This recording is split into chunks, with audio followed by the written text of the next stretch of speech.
오늘은 50장 함정 가운데서 후반부를 같이 함께 말씀을 나누도록 하겠습니다. 절기의 마지막 날에 제사장들과 당국자들이 하속들을 보내어 예수를 잡아오라 하였으나 그들은 예수를 잡지 못하고 돌아왔다. 제사장과 당국자들은 분노하여 어찌하여 잡아오지 아니하였냐고 물었다. 하속들은 엄숙한 표정으로 그 사람이 말하는 것처럼 말한 사람은 이때까지 없었나이다 라고 대답하였다. 그들의 마음은 강팍했지만 그의 말씀을 듣고 녹아버렸다. 예수께서 성전 마당에서 가르치시고 계신 동안 그들은 가까이 와서 그들에게서 어떤 일을 책잡으려고 하였다. 그러나 말씀을 듣고 있는 동안 그들은 그들이 파송되어진 목적을 잊어버렸다. 그들은 황홀감에 빠진 사람들처럼 서 있었다. 그리스도께서는 이 영혼들에게 당신 자신을 계시하셨다. 제사장들과 율법사들도 깊이 감동되었으며 이 사람처럼 말하는 사람은 이때까지 없었다는 생각이 힘있게 그들에게 밀려왔다. 그러나 그들은 성령의 깨우치심을 짓눌러 없애버렸다. 이제 그들은 율법을 집행하는 관리들까지도 그 미운 갈릴리 사람의 영향을 받게 되는데 분노하여 너희도 미혹되었느냐? 당국자들이나 바리새인 중에 그를 믿는 이가 있느냐? 율법을 알지 못하는 이 무리는 저주를 받은 자로다라고 말했던 것입니다. 진리의 기별을 듣는 자들 가운데 이것이 진리인가 하고 묻는 사람들은 드물지만 누가 이것을 옹호하느냐 하고 묻는 사람들은 많다. 대중은 진리를 받아들이는 자들의 수효로 진리를 평가한다. 그리고 지식인과 종교 지도자들 중에 믿는 자가 있느냐란 질문이 아직도 계속된다. 사람들은 그리스도께서 계시던 시대처럼 오늘날도 진정한 경건을 좋아하지 않는다. 다시 제사장들과 율법사들은 예수를 잡으려는 계획을 수립하기 시작했다. 만일 그를 마음대로 하도록 더 버려둔다면 그는 기성 지도자들에게서 백성을 이끌어 갈 것이므로 제일 안전한 방책은 지체 없이 그를 침묵시키는 것이라는 주장이 대두되었다. 의논이 최고조로 달했을 때 그들의 의논은 갑자기 저지되었다. 우리의 율법은 사람의 말을 듣고 그 행한 것을 알기 전에 결정하느냐고 니고데모가 질문하였다. 회중 가운데 침묵이 흘렀다. 니고데모의 말은 그들의 양심을 찔렀다. 그들은 사람의 말을 들어보지 않고 정죄할 수 없었다. 거만한 관원들이 정의를 위하여 담대히 말한 그를 바로 보고 침묵을 지킨 것은 이 이유 때문만은 아니었다. 그들의 동료 가운데 한 사람이 예수의 성품에서 감화를 받고 그를 변호하는 말을 한 것에 대해 그들은 소스라치게 놀랐으며 원통하게 생각하였다. 그들은 놀란 마음을 가다듬고 신랄하게 비꼬면서 니고데모에게 말하였다. 너도 갈릴리에서 왔느냐? 상고하여보라. 갈릴리에서는 선지자가 나지 못하느니라. 그 정도로 갈릴리는 좀 약간 악한 동네라는 사실이죠. 그 항의는 회의의 진행을 멈출 수밖에 없게 하였다. 관원들은 듣는 일이 없이는 그들의 목적을 성취하고 예수를 경계할 수 없었다. 그때에 모든 일은 좌절되어 다 각각 집으로 돌아가고 예수는 감난산으로 가셨다. 도시의 흥분과 혼란, 멸망하는 군중들과 반역적인 랍비들을 피하여 예수께서는 하나님과 함께 계실 수 있는 조용한 감람산으로 가셨다. 그러나 이른 아침에 그는 성전으로 돌아가셨다. 일단의 바리새인들과 서기관들이 거칠고도 열띤 음성으로 그녀가 7째 계명을 범하였다고 비난하면서 공포에 사로잡힌 한 여인을 끌고 그에게 나왔으므로 가르치는 일은 곧 중단되었다. 그들은 그 여인을 예수 앞으로 떠밀어 보낸 후 겉으로는 존경하는 척하면서 모세는 율법에 이러한 여자를 돌로 치라 명하였거니와 선생은 어떻게 말하겠나이까? 라고 물었다. 그들의 꾸며낸 종교에는 그를 해하기 위하여 교묘하게 짜놓은 음모가 가리워져 있었다. 그들은 예수께서 어떤 결정을 내리실지라도 그를 고소할 수 있으리라고 생각하면서 그를 정죄할 구실을 확보하기 위해 이 기회를 이용하였다. 예수께서는 이 여인을 정죄하지 않는다면 그는 모세율법을 멸시한다는 비난을 받을 것이며 마땅히 죽어야 된다고 선언한다면 그는 로마인들만이 가진 권리를 횡령한다고 로마인에게 고소당할 것이었다.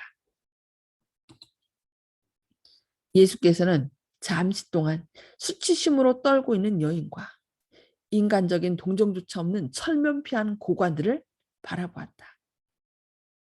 흠없이 순결한 그의 정신은 그 광경을 보고 움츠러지셨다. 어떠한 목적에서 이런 문제를 그에게 가져오게 되었는지 예수께서는 잘 알고 계셨다. 예수께서는 당신 앞에 있는 모든 사람들의 마음을 읽으시고 그들의 품성과 생애의 어떠함을 아셨다. 참, 이 사람들의 마음을 아신다는 것이 결코 행복한 일은 아닌 것 같습니다. 사사건건 자신을 죽이려고 다가오는 사람들의 그 죄와 그 음모를 아셨을 때 얼마나 몸소리 치셨을까요? 아마 지구에서 당장 떠나고 싶었을 것 같아요. 그럼에도 불구하고 소위 정의의 수호자들이라는 이들이 예수를 해할 함정을 만들기 위하여 이 여인을 죄짓게 했던 것이다. 예수께서는 그들의 질문은 들은 척도 하지 않으시고 몸을 굽혀 시선을 땅에 고정시키시고 흙에다 죄송합니다. 흙에다 글씨를 쓰기 시작하셨다.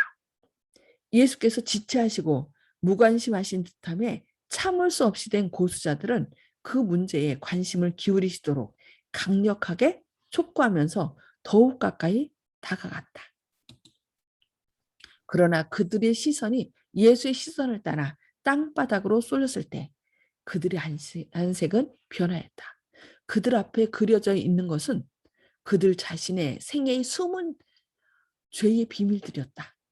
바라보고 있던 백성들은 그들의 표정이 갑자기 변하는 것을 보자 무엇 때문에 그처럼 놀라고 부끄럽게 생각하는지 알기 위하여 밀어 제치며 앞으로 나왔다.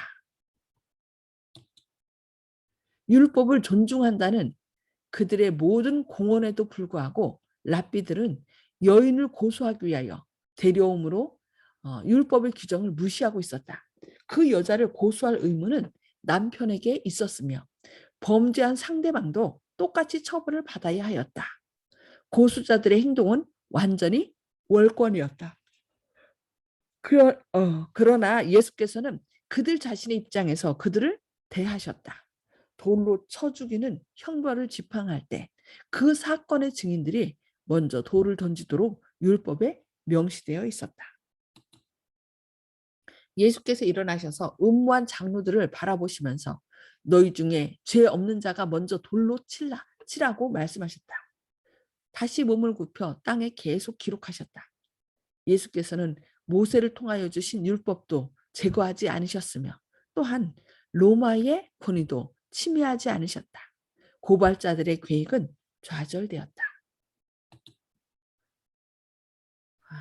이제 거룩함을 가장하던 그들의 의복은 찢겨진 채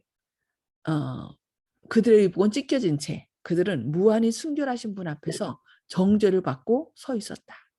그들은 그들의 생애의 숨은 죄악이 무리들 앞에 공개될까 봐 두려워 떨면서 고개를 숙이고 눈을 땅에 떨어뜨린 채 한 사람 한 사람 그들의 희생자와 동정하시는 구주를 남겨두고 슬금슬금 도망쳐 버렸다. 예수께서는 일어나셔서 여인을 보고 말씀하셨다. 여자여, 너를 고소하던 그들이 어디 있느냐? 너를 정죄한 자가 없느냐?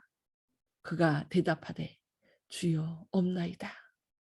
예수께서 가라사대 나도 너를 정죄하지 아니하노니 가서 다시는 죄를 범하지 말라. 그 여인은 두려워 떨면서 예수 앞에 서 있었다. 주의 말씀은 그녀에게 사형 선고처럼 들렸었다. 그는 감히 눈을 들어 구주의 얼굴을 보지도 못하고 고요히 운명만을 기다렸었다. 그는 그의 고발자들이 말없이 부끄러워 떠나는 것을 보고 놀랐다. 이제 나도 너를 정죄하지 아니하노니 가서 다시는 죄를 범하지 말라고 하시는 희망에 찬 말씀이 그녀의 귀에 들려왔었다. 그는 마음에 깊은 감동을 받았다. 그는이 아니라 그녀겠죠. 그녀는 예수의 발 앞에 엎드려 고마운 사랑의 마음으로 흐느껴 울면서 뜨거운 눈물로 자신의 죄를 고백하였다. 죄는 오직 사랑으로만 일깨워지는 것 같습니다. 죄를 깨우치게 할 때 우리는 네가 이러한 일을 했어 라고 얘기할 때 그 죄를 지적하면 그 사람들 더 강팍해져요. 그래, 나 이런 죄 했어. 죄 졌어. 넌 죄 없냐? 이런 식으로 하는데 이렇게 죄는 오직 사랑으로만, 오히려 예수님께서 나도 너를 정죄하지 아니하노니 가서 다시는 죄를 범하지 말라. 그 말씀 속에서 그 여인은 희망에 찬 말씀을 듣게 되었다는. 그리하여 오히려 어떻게 했어요? 뜨거운 눈물로 자신의 죄를 고백하였다라고 말씀합니다. 때로 우리는 막 죄 행하는 걸 보고서 막 의분에 차서 그들의 죄를 고백하고 이래 막 정죄하거든요. 근데 그런 정죄는 결코 그 사람을 회개케 하지 않는다는 것입니다. 예수님께서 하셨던 이런 방법, 오직 사랑만이 사람의 죄를 회개시키며 자신의 죄를 고백하게 만든다는 것입니다. 이것은 그녀에게 순결과 평화의 생애, 하나님께 봉사하기 위하여 바쳐진 새 생애의 시작이 되었다고 말씀합니다. 이 타락한 영혼을 구원하기 위하여 예수께서는 가장 흉악한 육체적 질병을 고칠 때보다도 더 큰 이적을 행하셨다. 예수께서는 영원한 죽음에 이르는 영적 질병을 고치셨다. 이 회개한 여인은 예수를 가장 신실히 따른 사람들 중에 하나가 되었다. 이 여인이 누구였죠? 막달라 마리아. 7 귀신이 되어서 쫓겨 고침을 받았고 또 가는 중에 잡혀왔다가 죄에 정죄를 받는 것이 아니라 나도 너를 정죄하지 아니하노니라고 예수님께 죄의 용서를 받은 여인. 이 여인은 오히려 가장 신실히 예수님을 따르는 한 명이 되었다. 그래서 이 사람은 예수님께서 부활하셨을 때 가장 먼저 만난 사람이 누구냐면은 이 막달라 마리아예요. 그래서 가장 예수님께서 크게 쓰시는 그 종이 됐던 것입니다. 자기 희생적 사랑과 헌신으로 그는 예수의 용서하여 주신 은혜에 보답하였다라고 이렇게 말씀합니다. 그래서 우리도 우리 주변에 어떤 큰 죄를 범한 사람을 보고서 저런 사람은 우리가 이렇게 전도할 필요도 없어라고 생각할 때가 있거든요. 저런 사람은 내가 전에도 예수님 받아들이지 않을 거야. 그러나 아닙니다. 오히려 그런 사람들이 예수님의 사랑을 깨닫게 될 때 하나님의 더 큰 종이 될 수 있다는 것을 우리는 기억해야 되겠습니다. 이 여인을 용서하시고 고상한 생활을 하도록 격려하신 이 일 가운데서 예수의 품성은 완전한 의의 아름다움으로 빛났다. 예수께서는 죄를 가볍게 하시거나 죄책감을 경감시키지 않으시는 동시에 정죄하려 하지 않으시고 구원하려고 노력하신다. 세상은 이 곁길로 나아간 여인에게 멸시와 조롱밖에는 주지 않지만 예수께서는 위안과 희망의 말씀을 하셨다. 과오를 범한 자들이 타락의 길로 가도록 내버려두고 그들에게서 눈을 돌이키는 자는 그리스도의 제자가 아니다. 여기 강한 말씀하시네요. 과오를 범한 자들이 타락의 길로 가도록 내버려두고 그들에게서 눈을 돌이키는 자는 그리스도의 제자가 아니다. 다른 사람들을 고발하는 데 앞장서고 그들을 재판하여 처벌하는 데 열중하는 자들이 오히려 그들의 생애에 있어서는 그 사람들보다 더욱 죄가 많은 수가 있다. 죄가 많을 수가 있다. 이렇게 말씀합니다. 사람들은 죄를 사랑하면서도 죄인은 미워한다. 그러나 그리스도께서는 죄를 미워하시고 죄인은 사랑하신다고 말씀합니다. 이것이 그리스도를 따르는 모든 사람들의 정신이 되어야 한다. 뭐요? 죄인은 미워하되 죄인은 사랑하라는 것입니다. 이것이 모든 그리스도를 따르는 사람들의 정신이 되어야 된다고 말씀합니다. 그리스도의 사랑은 그리스도인의 사랑은 비난하는 데는 느리고 회개함을 분별하여 용서와 격려를 하는 데는 신속하고 방황하는 자를 거룩한 길로 인도하여 그의 발이 그 길에 머무르도록 해야 한다고 말씀하고 있습니다. 오늘은 여기까지 말씀을 보도록 하겠습니다. 자, 이제 말씀을 통하여 복습과 나눔의 시간을 갖도록 하겠습니다.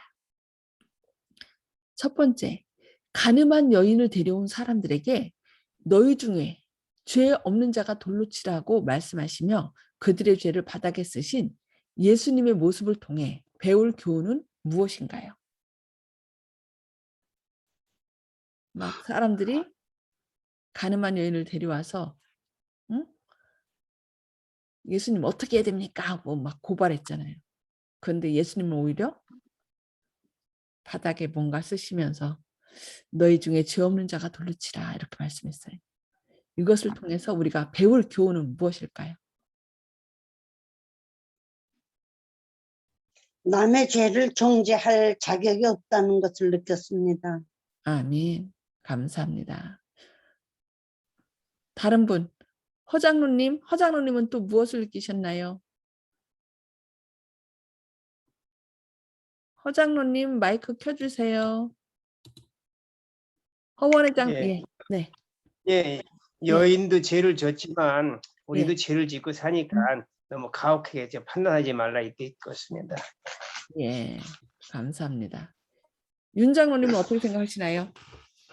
예, 예수님은 예, 그 지도자들의 죄를 알고 있었지만 그걸 공개적으로 해서 뭐 창피를 주거나 또 그 사람들을 꺾기 위해서 그런 걸 사용한 게 아니고 그 사람들도 회개할 수 있는 기회를 주시라고 이렇게 땅바닥에 조용히 글씨를 쓰신 것 같아요. 예. 우리는 때로 감사합니다. 우리는 때로 누가 잘못했으면 그 조그만 것을 책 잡아 갖고서 그냥 계속 울고 먹는 경우가 참 많이 있잖아요.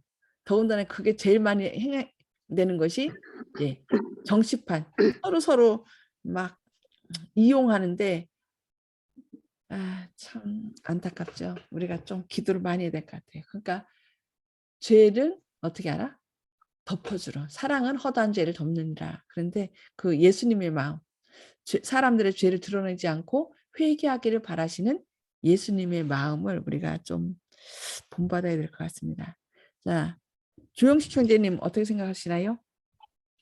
예, 예수님께서는 거룩하게 이렇게 행동하셨지만은 저희들이 실생활에서는 보통 이렇게 남을 얘기하지 않습니까? 너나 잘해라, 네 자신을 알라 하는 소크라테스의 말을 인용을 해가지고 그런 이제 그 남에 대해서 너나 잘하라고 하는 것을 예수님께서는 거룩하게 이렇게 뜻을 느끼도록 여러 사람들 앞에서 창피해 주지 않으려고 그들의 너희들 죄를 이렇게 지었지 하고 공개적으로 얘기하지 않으시고 교육학적인 입장에서 아이들을 어떻게 이제 가르치고 상처받지 않도록 교단에서 초등학교 아이들한테 가르칠 때 이렇게 해야 된다고 방송 프로그램에서 나온 얘기를 들었는데 예수님께서 이런 예전부터 이런 교육학적인 이런 가르침을 주셨다는 것을 새삼 느낍니다.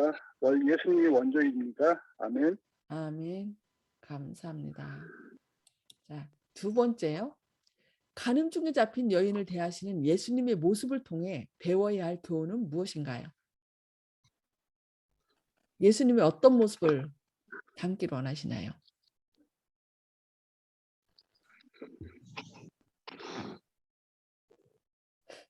어떤 모습을 볼 수 있을까요? 사람들은 죄를 사랑하고 그걸 숨기죠. 그런데 예수님은 죄를 사랑하는 것이 아니라 죄는 미워하고 미워하고 죄인은 사람을 사랑. 예, 사랑한다.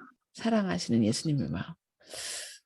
우리가 늘 죄는 미워하지만 죄는 미워하지만 죄인은 사랑해야 된다라고 얘기를 하는데 그게 참 쉽지 않죠. 예. 그래서 오늘 또 우리를 깨우쳐 주시는 주님의 은혜에 감사합니다. 또 그냥 하겠습니다. 오늘 말씀을 통해서 감명받은 것 나눠주시기 바랍니다.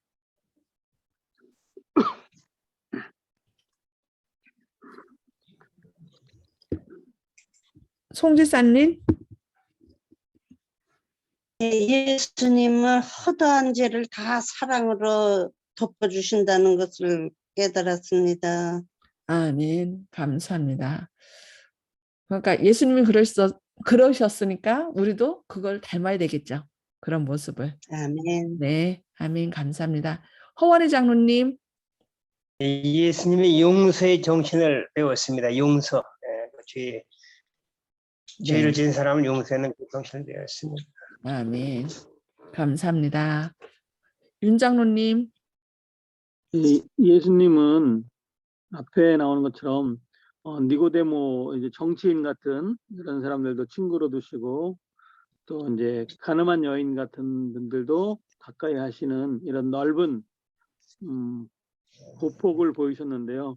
우리도 그 많은 사람들을 우리의 친구로 삼고 우리의 또 기별을 전하기 위해서 또 노력해야 될 것 같습니다. 또 그들이 또 언젠가는 또 우리를 도울 수 있는 또 그런 위치에 설 수도 있거든요.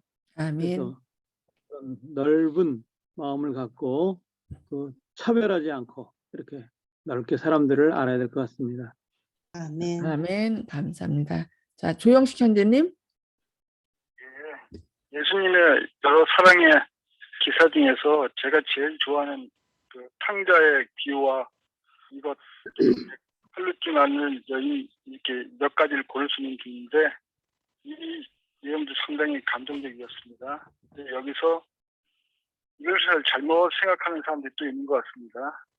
예수님께서 이렇게 사랑을 하셨으니까 교회 안에서 어떤 사람이 잘못을 했을 때 예수님도 정죄 안 했는데 네가 뭐냐고 이렇게 하면서 교회 안에 분란을 만드는 잘못된 신학으로 해석을 한 일이 있는데 예수님께서는 항상 용서를 해주시고 풀어주시려고 하지만은 이 다음에 이 가늠한 여인이 또다시 가늠을 또 했을 때 과연 예수님이 또 용서를 해주실까 하는 이 명제가 이 문제가 화두가 있는데 물론 예수님은 또 용서를 해주실 거라고 몇 번을 계속 거듭 한도 없이 용서를 해줄 것이라고 저는 생각합니다.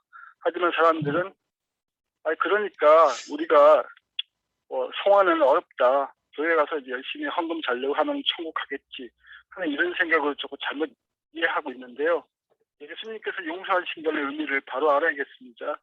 계속 용서하시고 있지만 그 사람의 생명이 언제 끝날지 모르기 때문에 그 사람이 이것이 주님의 사랑을 잘못 받아들여가지고 양심이 화인받은 자로 잘못 이렇게 될까봐 끊어서 회개해서 돌이키라고 말씀하시는데 이것을 계속 받아주겠다는 걸로 잘못 이해하면 안 된다.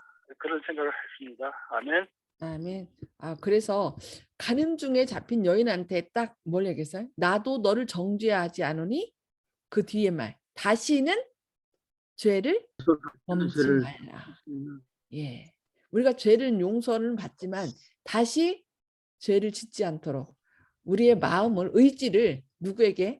예수님께 놔야 될 것 같아요. 우리 스스로는 죄를 해결할 수 있는 능력이 없잖아요.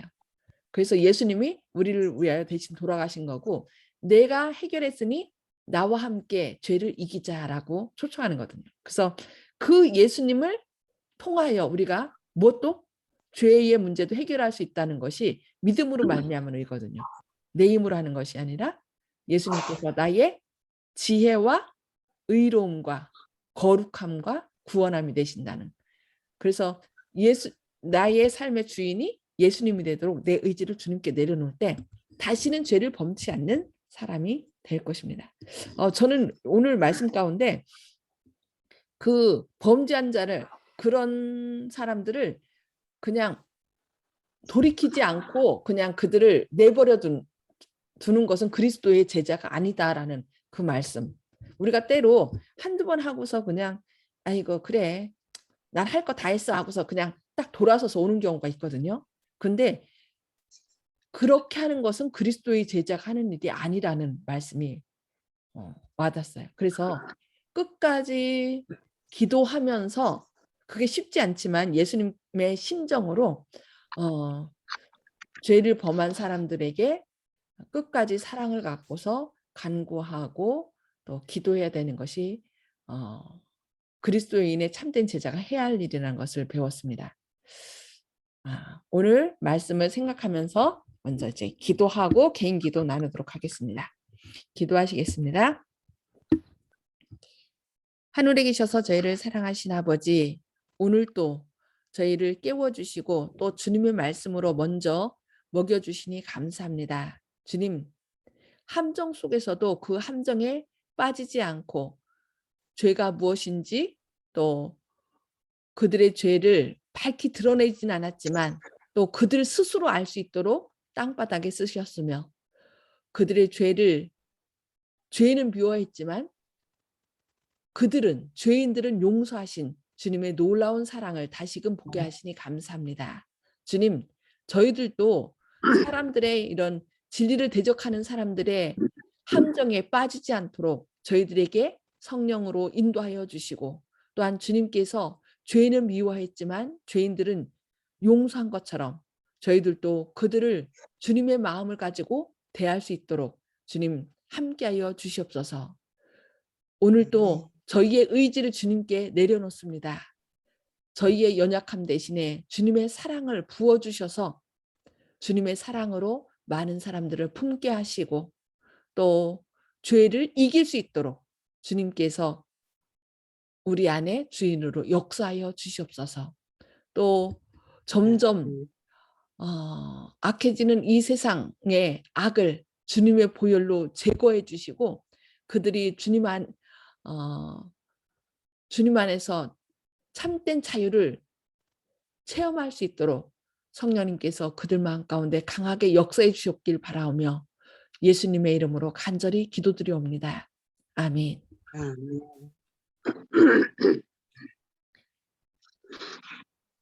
감사합니다. 오늘도 주님의 사랑으로 많은 사람들에게 사랑을 나누는 행복한 시간 되시길 바랍니다.